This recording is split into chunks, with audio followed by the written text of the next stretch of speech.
we expect is universal, public Pharmacare for all. We also have secured commitments to delivering diabetes medication and contraceptives using a single-payer public model. This is not what was promised to the NDP voters.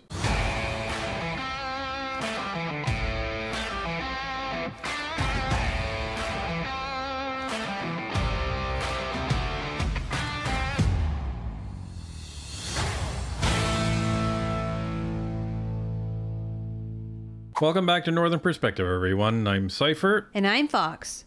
As you've no doubt heard by now, the Liberals and the NDP have come to an agreement on Pharmacare ahead of their March 1st deadline next week. Here's our fact-based analysis and our thoughts of what comes next. Let's take a look. We have locked in something pretty historic for the kid that I met. I remember on Parliament Hill with his parents.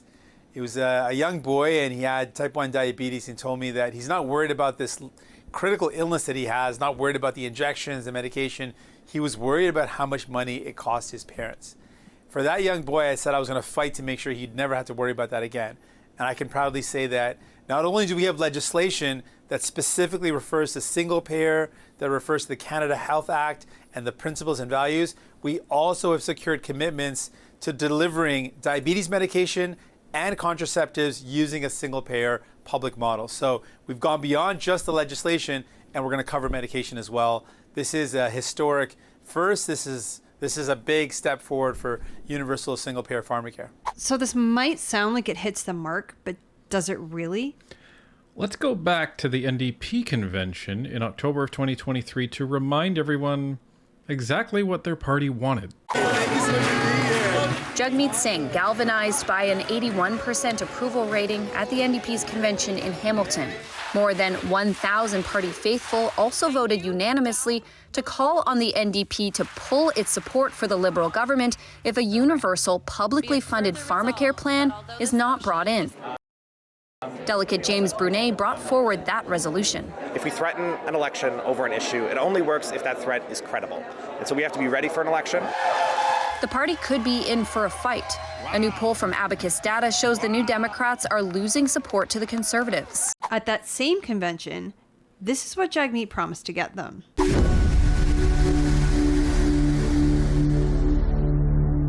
The one thing you didn't mention, though, is Pharmacare. And, of course, that is the next big step in the supply and confidence agreement. As you know, Don Davies says the red line, as many here are saying, needs to be that it's a single-payer system that's introduced before the end of the year.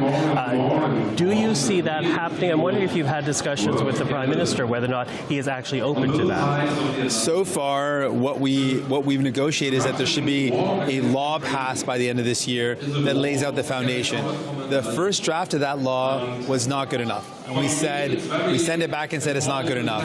And specifically, we said that what the Liberal government looks like they're doing is the same that they did when it comes to the regulator that sets our drug prices. They're choosing to side with the billionaire pharmaceutical industries instead of everyday Canadians. And so we sent back a message saying it's not good enough.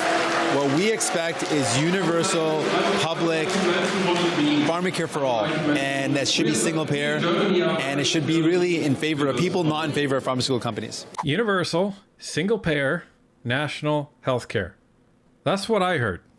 And just to triple check, let's take a quick look at the supply and confidence agreement itself. So you'll notice in point 2 here, it says, continuing progress towards a universal national pharmacare program by passing a Canada Pharmacare Act by the end of 2023, and then tasking the National Drug Agency to develop a national formulary of essential medicines and bulk purchasing plan by the end of the agreement. Now, it's interesting to note that this was never amended with this extended deadline.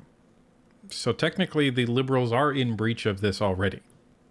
Just saying.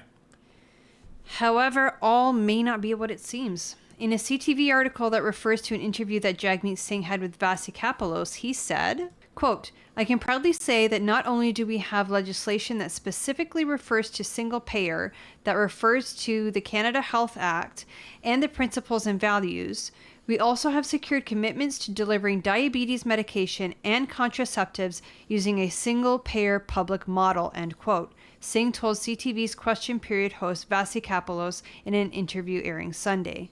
Singh says he's quote-unquote confident Canadians can expect coverage for diabetes medication and contraceptives quote-unquote very quickly.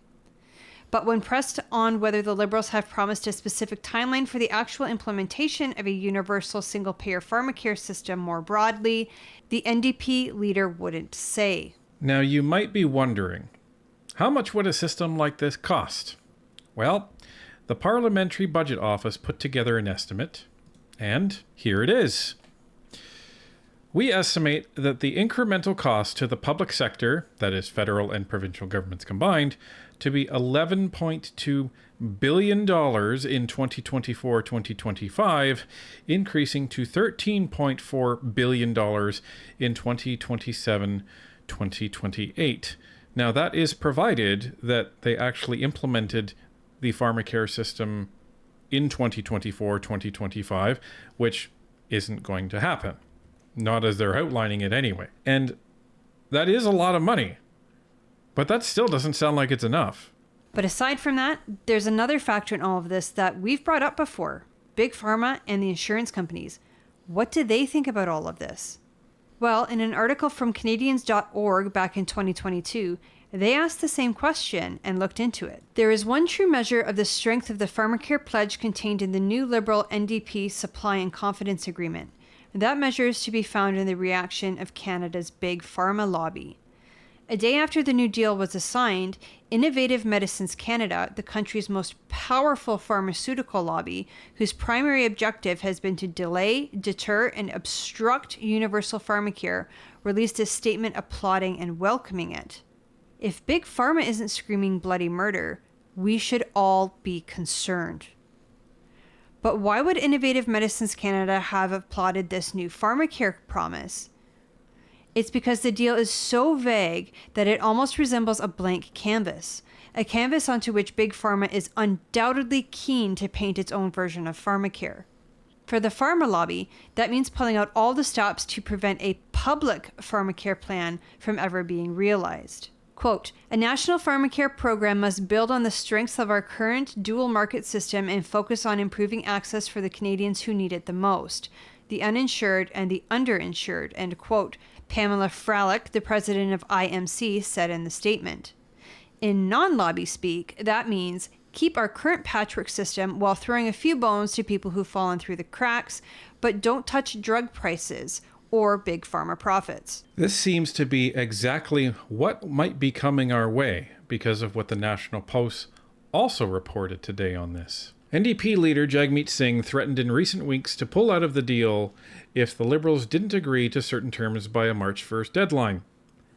Singh said in an interview Friday that he has received assurance from the government the tabled bill will refer to the principles of the Canada Health Act and to single-payer, publicly delivered pharmacare. The deal includes all insulin for type 1 and type 2 diabetes, Singh said, as well as additional diabetes drugs and a fund for supplies such as devices for glucose monitoring. Singh said in an interview that it's, quote, a very significant list of insulin and insulin-like medications, end quote. However, the program will not include Ozempic, a new medication for diabetes that has been used off-label as a weight loss drug. So that's where we're at, folks. Now, I don't know about you, but what it sounds like to me is this quote-unquote pharmacare deal isn't a single-payer, universal national pharmacare program. No, to me, it sounds like they picked the two classes of medication, diabetes medications and birth control, that were going to affect their voter bases the most. Think about it. Birth control pills, oral contraceptives.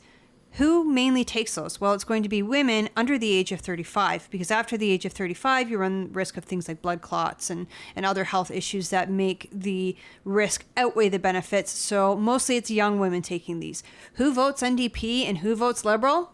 Primarily young women. And I think that since on average Canadians are seeking out these types of medications in greater numbers than we have been in the past. Since the cost and the fact that more Canadians are seeking them out, I think would benefit the voter bases of the NDP and the Liberals, because then more people would be affected, if that makes sense. Well, and here's the other thing. Who's to say that Big Pharma is even going to take a hit on their cost for this? Because that's not outlined here. And this is not what was promised to the NDP voters. This is not a national, universal, single-payer Pharmacare system. What this is the Liberals have promised to put in a national single-payer insulin and contraceptive program for the NDP. That's what that sounds like. That's exactly what it is. And never mind that. Jagmeet says that this stuff is going to be implemented very quickly. Well, let's just talk about that for a minute.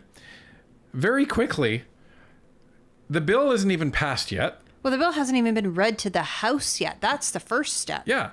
So it has to go through the whole process.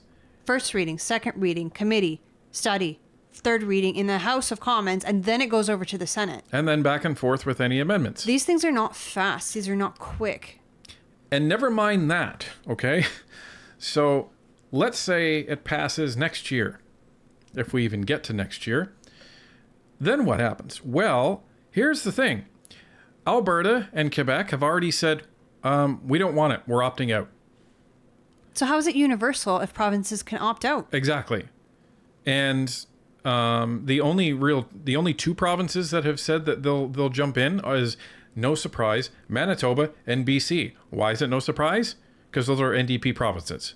Yeah, they're NDP-run provinces. So that's it. Those are the only provinces that have jumped in on this. And BC already has a program for contraceptives. Ontario has a program for contraceptives too. For everybody under 25. Yeah, that's right. Actually, I think it's universal for all kids 25 and under. Yep. I recall going to the pharmacy getting our son antibiotics once, and they asked for his health card instead of, Cypher's drug benefit plan card. So I'm pretty sure that kids in Ontario under 25 are covered for things like antibiotics, contraceptives, anti-seizure meds, things like that. So, hooray. A lot of Canadians don't care about contraceptives. I would say most Canadians don't care about contraceptives. Again, it's going to be women 35 and under, because once you pass that threshold of 35, your risk for blood clots increases significantly. And there's nothing in the budget for this year. I doubt there's going to be anything in the budget for next year. But who knows? We'll see. The estimate was this was going to cost $800 million. Well, and that's it. The budget gets tabled this April. That's just about 2 months away. Are they going to be able to weasel it in there? I don't know. Are they going to wait until the fall? Are they going to wait until next spring? So we already know that the Bloc is going to be voting against this program. The Conservatives are going to be voting against this program because here's the thing, everybody. We can't afford it. This is the thing. We can't afford it. And Singh and even these news articles are referring to this, and then Canadians will be able to get free It's not free. It's taxpayer funded. And let's say they then somehow proceed with this, right? So what's probably going to happen is it's going to be universal for people that don't have an insurance plan. So that way the insurance companies still get their premiums. And I doubt we're going to see any sort of price decrease on this. Then that makes it not single payer. And it's not universal. So the NDP, Jagmeet may be trying to tout this as a win, but this isn't what they wanted. This isn't what they asked for. And I think his base is going to be very, very upset that he's settling for less. This is like being promised, a Ferrari, and then getting like a little e-bike scooter. Well, and I hope they're paying attention. I hope the NDP voters are really paying attention, because what you've been promised is not what you're being given. He even said, well, this is a step to getting, universal. No, you were supposed to get the legislation for universal, single-payer, national pharmacare. That was what you were supposed to do. That was what was supposed to be in the Dubai deadline. And you even said last week and this week, and you were jumping up and down saying, I'm pressuring Trudeau and I'm sending a message to Trudeau that we're not settling for anything less. Well, you did. And you settled for a lot less. And as we predicted, he didn't get universal single-payer pharmacare. So the NDP voters and party members, like actual card-carrying party members, should be really angry about this if he is actually going to be accepting this deal, right? Now, what's next? So those are all the facts. So what's next for the NDP? Well, there's a bunch of things that could happen. Here's scenario one. So scenario one is they accept this as it is, and Jagmeet tries to sell his snake oil to his voter base. And Justin Trudeau is going to stand up, and they're going to be fighting with each other and taking over who's going to take credit for giving Canadians insulin and birth control. Congratulations. And they ride off into the sunset, and this lasts until probably, I'd say, the fall. At the very latest, it would be the spring of 2025. There's no way they can go further than that, because it's too close to the next scheduled election for Singh to actually, to start convincing the NDP voters that, oh well, we're not propping up the Liberals anymore. Yeah, vote for us instead. So that's scenario one. Scenario two. And I don't know how likely this is. I'm just giving you the possibilities. Scenario two is that the NDP party members, the card-carrying party members, get so angry with him that they actually remove him as leader. Because this was a red line, as you heard in the CBC video. It was a red line for MP Don Davies. So if they accept this, or if he accepts this, he could be ousted by his own party. And then who knows what happens. I would expect at that point, then you're going to see the NDP call a no confidence vote. Scenario three, if you attribute any political guile to Jagmeet Singh at all, what he could be doing is holding this in his pocket, and then on March 4th or March 1st, reveals the Liberals have completely lied to us on this, and we just saw what it was going to look like, and it's not single payer, and it's not universal, it's not anything that we wanted. It's our understanding that this was going to happen, so they've reneged on the deal, so they've broken the agreement. And that would shock the heck out of Justin Trudeau, shock the heck out of the Liberals, and give Jagmeet some clout and some ways to aggrandize himself and move into a no confidence zone. Well, is that going to happen? Probably not. No, but if he did go that route, he could use the universal pharmacare thing as an election platform, right? Right. You've got something huge to go into an election with. Right. And the other thing that can, possibly happen is scenario one happens, but at the same time, Jagmeet being, needs to be realistic. This may not even get in by the time the next election happens. So then what has he done anyway? Right, because if an election is called between when this bill is presented to the House and its completion, and that means going all the way to the Senate and passing through the Senate stages, it falls dead in the water. Like, it's done. Can it even do that in a year and a half? I don't know. It's possible, but is it probable? Yeah, and the answer is we don't know, because there's other things that the Liberals will have as a priority, right? Right. Because their commitment was they have the draft legislation.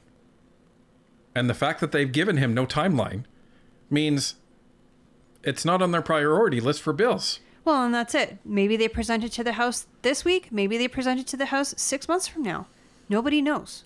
And this is the problem when they don't get a timeline.